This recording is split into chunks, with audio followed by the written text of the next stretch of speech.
Cedric Berfield, mapupunta na nga ba ng TNT Tropang Giga? Good news sa Barangay Ginebra, possible na mapaaga si Kenmark Carino sa Ginebra. Ilang araw bago yung debut game ng Barangay Ginebra ay may isang magandang balita na lumabas para sa kupunan ni Coach Tim Cone.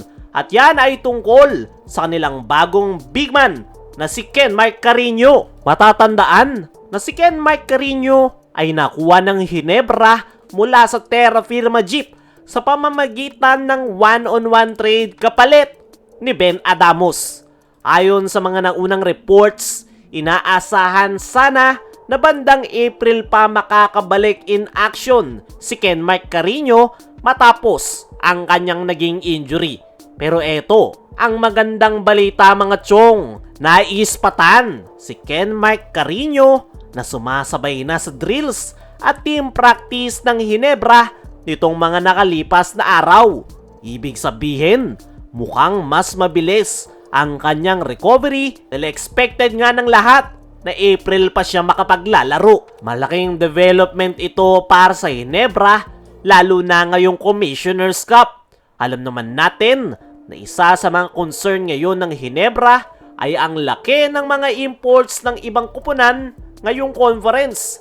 Kaya malaking tulong kung makakapaglaro na agad si Kenmark Carino dahil isa nga siya sa maaaring magbigay ng dagdag lakas sa frontcourt rotation ni Coach Tim Cone. Kung magiging available si Kenmark ng mas maaga, mas dadami yung options ni Coach Tim pagdating sa depensa sa loob at rebounding. Para sa maraming Ginebra fans, magandang sign na kasali na si Kenmark Carino sa kanilang team practice.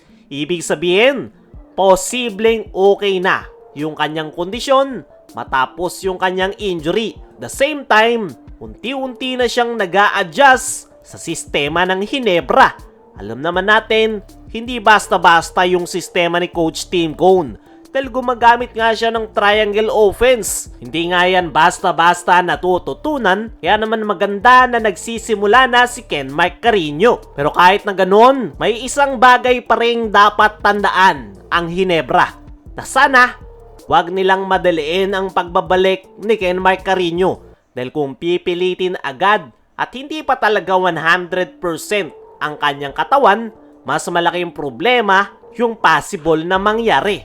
Mas mabuti pa rin na siguraduhin na healthy na talaga si Carino bago siya ibalik in action. Pero sakaling tuluyan talagang mapaaga yung magiging debut game ni Kenmark Carino, posibleng maging isang underrated weapon ito ni Coach Tim Cone ngayong conference. Dahil bukod sa kanyang size, pwede siyang makatulong sa interior defense, rebounding at pagdepensa sa import. At sa isang conference kung saan malalaki yung mga imports ng ibang kupunan, malaking bagay na mayroong Kenmark Carino ang Barangay Ginebra. Sa ngayon, magandang development na nakikita na si Kenmark Carino na nakakasabay sa team practice ng Barangay Ginebra. Ibig sabihin, malapit na talaga yung kanyang pagbabalik in action at kung sakali na maaga yung kanyang magiging debut game, isa yang magandang balita para sa Ginebra at mga fans. Kayo mga chong, ano ang say nyo ngayong sumasabay na si Kenmark Carino at possible na mapaaga yung paglalaro sa Barangay Ginebra?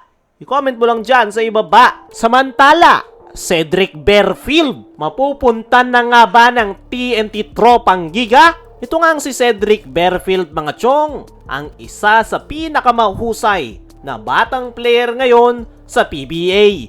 Pero hindi na ma-maximize ang talento sa Blackwater Bossing dahil alam niya na walang patutunguhan ang Blackwater. Pero mukhang hindi na magtatagal sa Blackwater itong si Cedric Berfield dahil ayon sa cryptic post ni Snow Badwa, sinasabing isang tunay na talento. Malayo ang mararating ng batang to. Yung clue nga dyan, tunay na talento at kung titignan mo, TNT. Para sa akin mga chong, hindi na ako nagulat na plano ng harvestin ng TNT itong si Cedric Berfield. Dahil expected naman ng lahat na mangyayari yan at mukhang desidido na yung TNT na kuhanin itong si Cedric Bearfield. Para sa akin mga chong, ay paldong-paldo ang TNT Tropang Giga sakaling makuha nila itong si Cedric Bearfield. Dahil napaka-talented nga nito na player, hindi lang ito sumasagad ng laro sa Blackwater Bossing. Kaya mga chong, ano ang masasabi nyo? Nakukuhanin na ng TNT Tropang Giga itong si Cedric Bearfield. Ano rin yung masasabi nyo na naispatan at sumasabay na si Ken Marcarino sa practice ng Ginebra? I-comment mo lang dyan sa ibaba.